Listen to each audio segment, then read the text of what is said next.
열왕기하 8장 말씀을 통해 하나님께서 하시는 일이라는 제목으로 말씀의 은혜를 나누겠습니다. 제가 목회를 하면서 제일 힘든 게 뭐냐면 이렇게 되돌아보면 새벽 기도입니다. 아직 잠이 많아서 새벽에 일어나는 게 너무 힘들어요.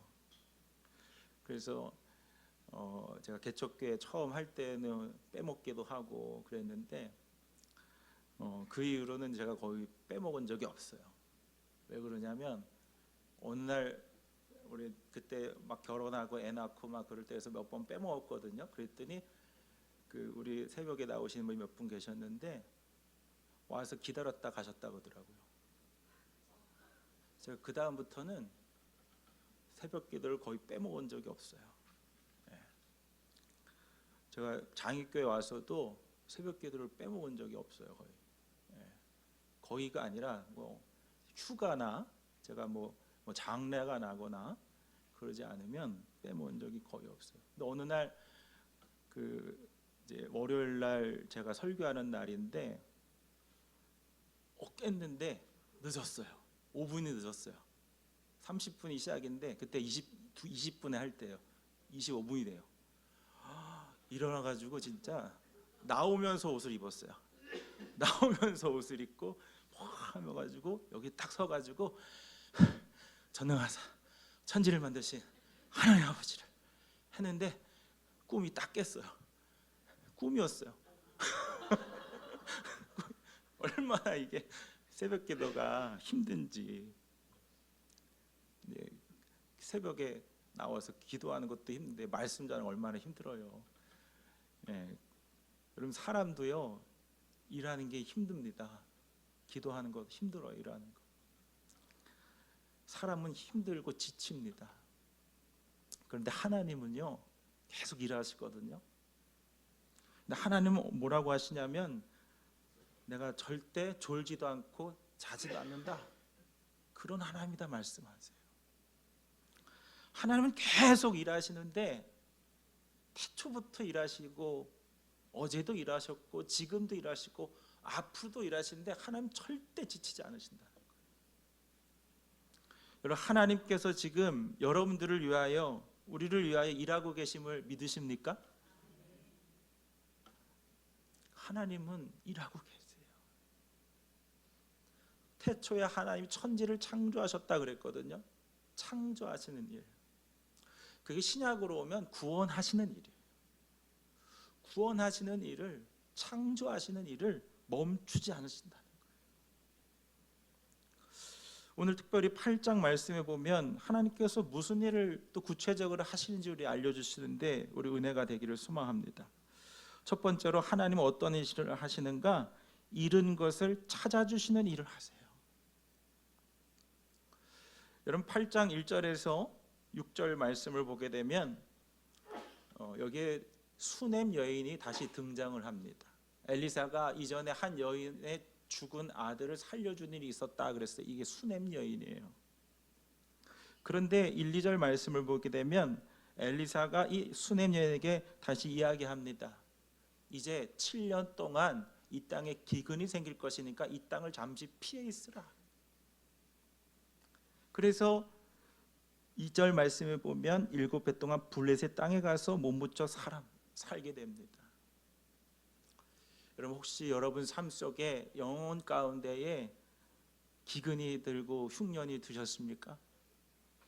여러분 주님께서 여러분들을 또 보살피시고 돌보아 주실 것을 믿으시길 바랍니다. 그러고 나서 7해가 지나고 돌아왔는데 와봤더니 자기의 땅과 집이 하나도 없어진 거예요. 누구의 소유가 되면 왕의 소유가 된 것입니다. 그래서 이 왕에게 찾아가서 돌려달라고 호소를 합니다. 자, 우리 5절 말씀, 우리 5절 말씀 한번 읽을까요? 5절 말씀 시작. 그래서 거기서 드릴까요? 시작. 자기의 집과 밭을 돌려달라고 호소한 것이다. 계하시는 높으신 임금님, 이 여인이 바로 그 여인입니다. 그리고 이 아이가 엘리사가 살려준 바로 그 아들입니다 하고 말하였다. 아멘. 엘리사 수넴 여인이 이 왕을 찾아갑니다. 거기에 근데 봤더니 엘리사의 종이었던 게하시가 같이 이 엘리사가 행했던 일을 왕에게 대신 같이 말해주는 거예요. 그리고 거기에 누가 있었어요? 수넴 여인의 살아난 아이가 같이 있었다는 거예요. 우리 거기에 주목해야 돼요. 그 여인이 자기의 집과 밭을 돌려달라고 뭐 했다? 호소하였다. 내가 지금 나의 집과 땅을 잃었습니다. 호소하러 왕에게 찾아갔다는 거예요. 여러분, 호소한다는 것은 히브리어로 리츠오크라고 하는데 외치다, 부르짖다래요. 그리고 또 하나의 뜻이 뭐냐면 천둥 같은 소리가 나다 이거예요. 왕이시여 내 땅을 주십시오 이렇게 조곤조곤 얘기한 게 아니라 아주 큰 소리로 외치고 부르짖고 간구했다는 거예요. 그랬더니 어떤 일이 벌어집니까? 6절 읽을까요? 시작. 왕이 그 여인에게 그것이 사실인지를 묻자 그 여인은 사실대로 왕에게 말하였다. 왕은 신하 한 사람을 불러서 이 여인의 일을 맡기며 명령을 내렸다. 이 여인의 재산을 모두 돌려주고 이 여인이 땅을 떠난 그날부터 지금까지 그 밭에서 난 소출을 모두 돌려주어라. 아멘. 이 수넴 여인이 왕에 가서 호소하니까, 외치고 부르짖고 천눈과 같이 소리를 지르니까 이런 것을 어떻게 해요? 다시 되찾게 된다는 거예요. 여러분, 혹시 올해 또 지금까지 살아오면서 주님께서 주신 것들 혹시 잃어버리고 있진 않으십니까? 여러분, 건강을 혹시 잃으셨습니까? 물질을 잃으셨습니까? 여러분, 주님께 나와 잃은 것을 구하고 찾을 때에 주님께서 다시 찾게 하실 것을 믿으시기 바랍니다. 특별히 여러분 믿음을 혹시 잃어버리셨습니까? 믿음을 다시 찾기를 소망합니다. 다른 건 다 잊을 수밖에 없어요. 그러나 여러분 절대 잃지 말아야 될 것이 믿음입니다. 믿음은 영원한 것이에요. 여러분, 예수님께서도 이 땅에 오신 이유가 무엇입니까? 이 누가복음 19장 10절 말씀에 이렇게 말씀하세요. 다 같이 읽을까요? 시작. 인자는 잃은 것을 찾아 구원하러 왔다. 아멘. 예수님께서 이 땅에 오신 이유는 우리가 잃어버린 것들을 다시 찾게 하시려고 오신다는 거예요. 죄에 빠져서 죽어가는 영혼을 구원하시기에 찾으시려고 오셨다는 거예요.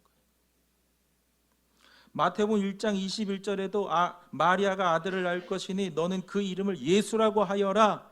그가 자기 백성을 그들의 죄에서 구원하실 것이다. 이렇게 말씀하거든요. 잃어버린 사람들, 잃어버린 것들을 찾으려고 아기 예수님께서는 우리에게 오고 계시는 거예요.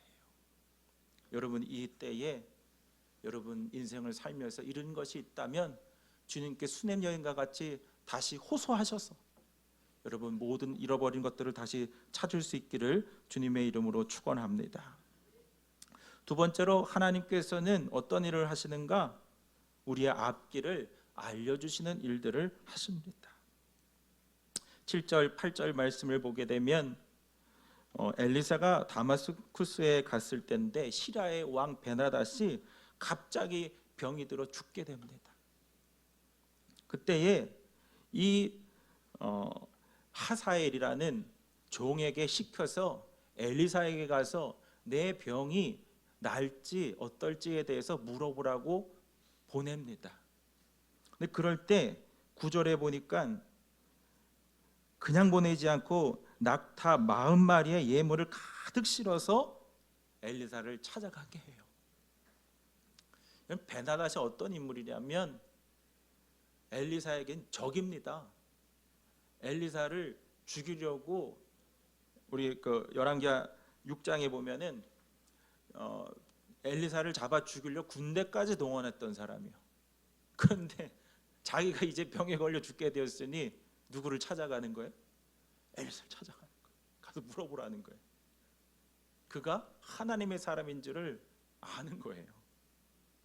그냥 보낸 게 아니라 9절 말씀에 보면 낙타 40마리의 예물을 싣고 가서 여쭤보라 그래요. 그래서 이 하사이라는 종이 엘리에셀을 찾아가 물어보니까 뭐라고 얘기를 하냐면, 자, 우리 10절 말씀 읽겠습니다. 시작.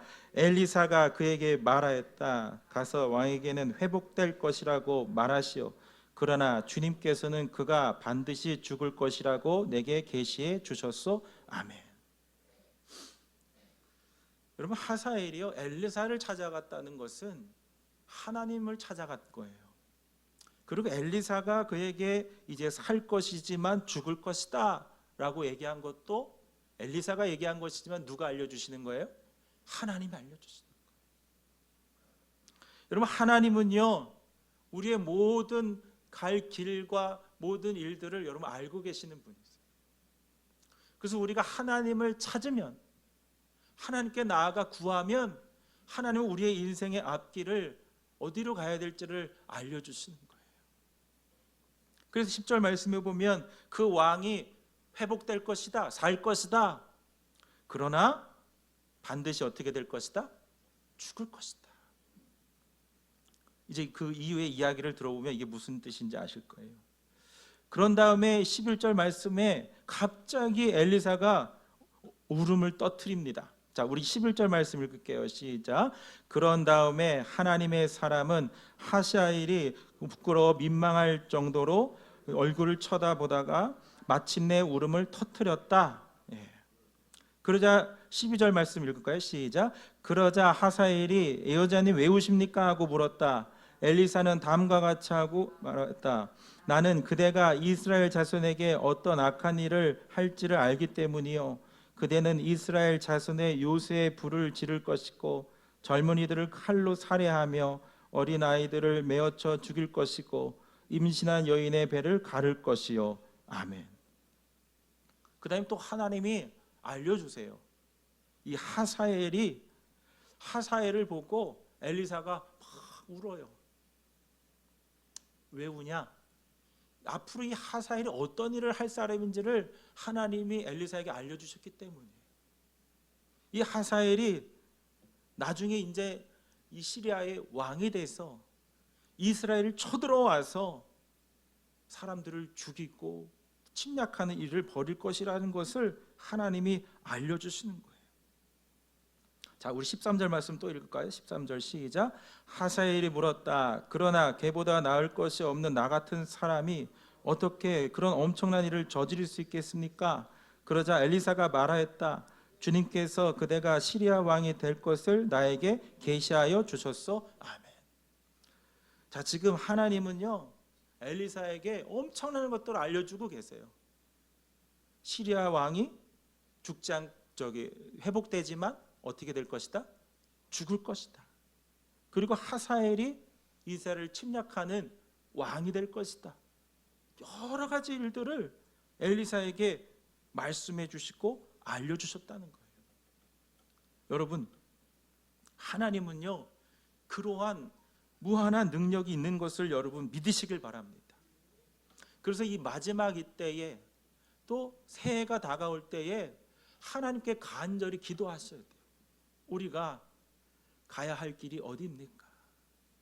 우리는 어떤 길로 가야 합니까? 어떻게 이제 한 해를 마무리하고 새해를 살아가야 합니까?를 위해서 간절히 기도해야 될 줄로 믿습니다. 그런데요, 이 연말이 되면은 또 새해가 될 때에 장사가 잘 되는 곳이 있대요. 그게 어딜까요? 교회가 아니라 점집입니다. 줄을 쓴대요. 왜요? 자기의 앞길 미래가 궁금한 거예요. 저는 점 봐본 적은 없는데 가면 그런 거 물어본다며요. 집에 대추나무가 있습니까? 감나무가 있습니까? 저도 잘 모르겠어요.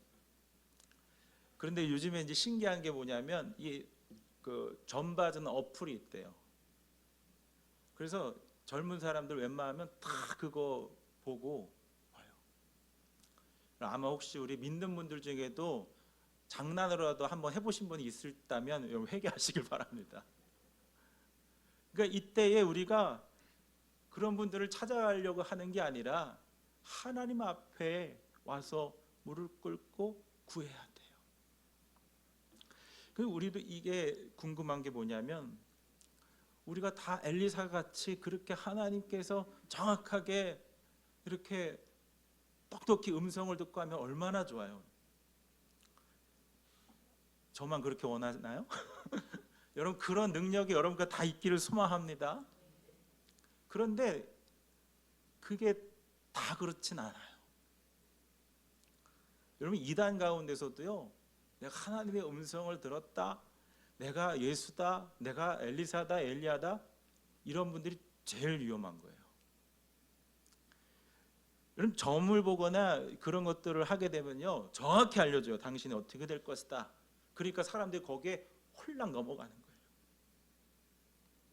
그런데 이 기독교는요, 달라요. 정말로 여러분, 엘리사처럼 기도 많이 하시길 바랍니다.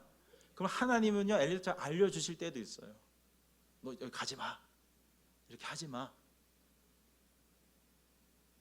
그런데 대부분 두 번째는 어떤 방법이냐면, 하나님은요, 말씀을 주세요. 아멘? 기독교는 말씀의 종교예요. 말씀을 주신다고요. 그 말씀이 어떻게 구체적으로 될지는 잘 몰라요.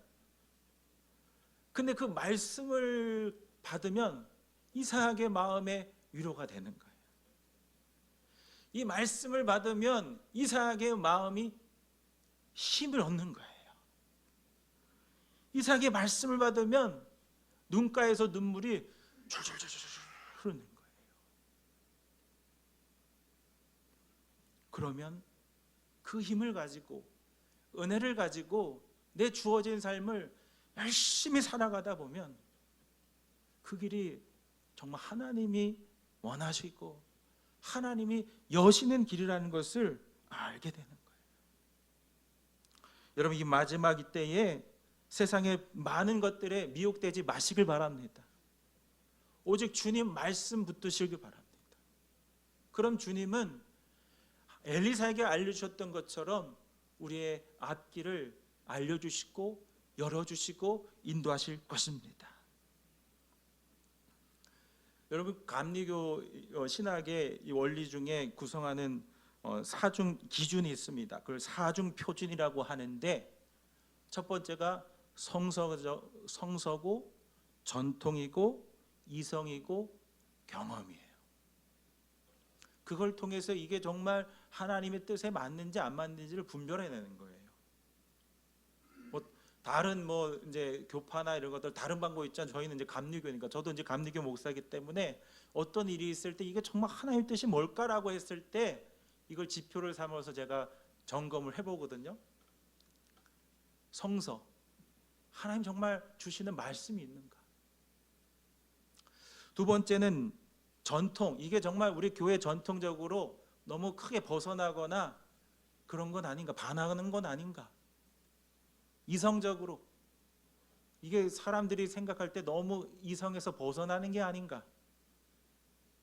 그리고 경험, 체험, 내가 정말 하나님의 뜨거운 성령을 경험했다든지 혹은 꿈을 꾼다든지, 성경에도 보면 요셉도 그렇고 바울도 그렇고 꿈을 많이 꾸거든요. 그걸 통해서 하나님 말씀해 주실 때가 있어요. 그 네 가지에 부합했을 때 이게 정말 하나님이 주시는 길이고 방법인지를 생각해 보거든요. 여러분들은 어떻게 앞길을 또 예측하시고 내다보십니까? 여러분, 세상에 다른 방법 여러분 내려놓으시고 이 마지막 때에 오직 주님의 말씀 붙드시길 바랍니다. 그 말씀 가지고 한 해를 마무리하시고 또 새해를 여러분 계획하시기를 바랍니다. 잠언 3장 6절에도 하나님 우리에게 이렇게 말씀하시죠. 다 같이 읽겠습니다. 시작. 내가 하는 모든 일에서 주님을 인정하여 그러면 주님께서 내가 가는 길을 곧게 하실 것이다. 아멘. 이게 개역 공동 번역 개정판에는 이렇게 번역이 되어 있어요. 다시 한번 읽을까요? 시작. 무슨 일을 하든지 야훼께 여쭈어라. 그가 내 앞길을 곧바로 열어 주시리라. 아멘. 어쨌든 하나님 앞에 먼저 여쭈어야 된다는 거예요. 그러면 주님께서 우리 앞길을 인도하시고 열어주시겠다는 거예요. 하나님은요, 우리가 주님께 엎드리면 우리의 앞길을 알려주시는 일을 하신다는 것을 여러분 기억하시길 바랍니다. 마지막 세 번째로 하나님은 어떤 일을 하시는가? 우리의 삶의 문제를 해결해 주시는 일들을 하십니다. 자, 우리 14절, 우리 15절 말씀 읽겠습니다. 시작. 그는 엘리사를 떠나서 왕에게로 돌아갔다. 베나닷 왕이 그에게 물었다. 엘리사가 그대에게 무엇이라고 말하였소? 그가 대답하였다. 엘리사는 왕께서 틀림없이 회복될 것이라고 말하였습니다. 그 다음 날 하사엘은 담요를 물에 적셔서 베나닷의 얼굴을 덮어 그를 죽였다. 하사엘이 베나닷의 뒤를 이어 시리아의 왕이 되었다. 아멘. 여러분, 지금 엘리사가 하나님의 말씀을 받아 알려준 대로 그대로 됐나요? 안 됐나요? 그대로 됐어요. 베나닷 왕이 살 수 있지만 하사엘을 통해서 베나닷이 어떻게 됐죠? 죽었어요. 하사엘이 신한데 그 왕을 죽입니다. 여러분, 이것은 어떤 일이 벌어지는 거냐면 우리가 전체 하나님의 역사적인 관점에서 봐야 돼요. 아까도 말씀했지만 이 베나닷은 엘리사를 대적했던 사람입니다. 하나님은 하나님의 방법대로, 그 오묘한 방법대로 그 자신을 대적하던 그 베나닷을 어떻게 하신 거예요? 죽이신 거예요. 하나님은 그 악한 영과 싸워 승리하셨다는 것을 우리에게 보여주시는 거예요. 그러니까 여러분, 이게요, 사람의 생각으로는 굉장히 엄청난 일이잖아요.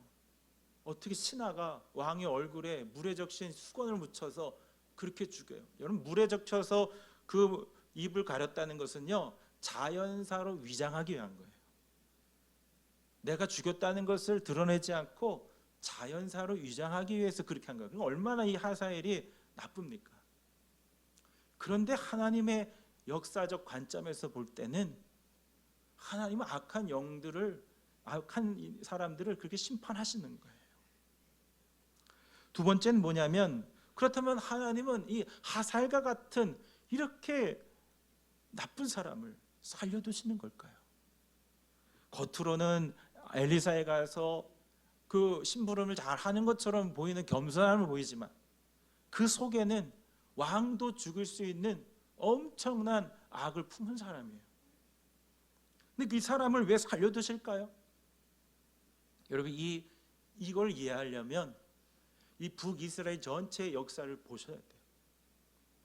그 뜻은 뭐냐면, 하사엘같이 이렇게 악한 사람이어야지만 우상숭배에 빠져있는 이스라엘 백성들을 깨닫게 하기 위한 채찍질로, 진노의 막대기로 사용하실 수 있다는 거예요. 그러니까 여러분, 역사를 보시면 알겠지만 북이스라엘 망한 이유가 뭐예요? 하나님을 따르지 않고 우상숭배를 했기 때문이에요. 여로보암으로부터 그 죄가 계속 전해오는 거예요. 그것을 끊지 못해서 하나님의 심판을 받게 되는 것이 이 역사이거든요. 하나님은 이 하사엘을 살려두시는 이유가 이스라엘을 하나님께로 돌아오게 하려고 하는 그 회초리로, 진노의 막대기로 사용하시려고 했다는 것을 우리는 볼 수가 있는 거예요. 여러분, 그러기에 하나님이 하시는 일은 우리의 사람의 생각과 능력으로 가늠할 수가 없어요. 얼마나 신비하고 오묘한지. 하나님 저 사람을 저렇게 왜 만드셨을까? 왜 하나님 저 사람을 심판하지 않으실까? 그건 사람의 생각입니다. 그런데 하나님은 그 사람을 통해서도 하나님 역사를 이어가시면서 자신의 일을 하고 계시다는 것을 우리는 봐야 하는 것입니다. 여러분 삶 속에 왜 이렇게 안 될지, 그럴 때마다 여러분 포기하지 마시길 바랍니다. 하나님은 하나님의 그 시간표대로, 방법대로, 오묘한 방법으로 일을 하고 계시다는 것을 믿으시길 바랍니다. 그래서 하나님은 그런 부분까지도 사용하셔서 하나님의 선한 일을 하고 계심을 믿으시길 바랍니다. 그래서 로마서 8장 28절에도 하나님이 이렇게 우리에게 말씀하시죠. 우리 다 같이 읽겠습니다. 시작. 하나님을 사랑하는 사람들, 곧 하나님의 뜻대로 부르심을 받는 사람들에게는 모든 일이 서로 협력해서 선을 이룬다는 것을 우리는 압니다. 아멘. 여러분 삶에 어려운 문제가 있으십니까? 여러분 하나님이 분명 일하고 계심을 믿으시길 바랍니다. 우리가 알 수 없는 방법, 오묘한 방법으로 일을 하고 진행하고 계심을 믿으시길 바랍니다. 저는 지난 한 주간 기도원을 다녀왔습니다.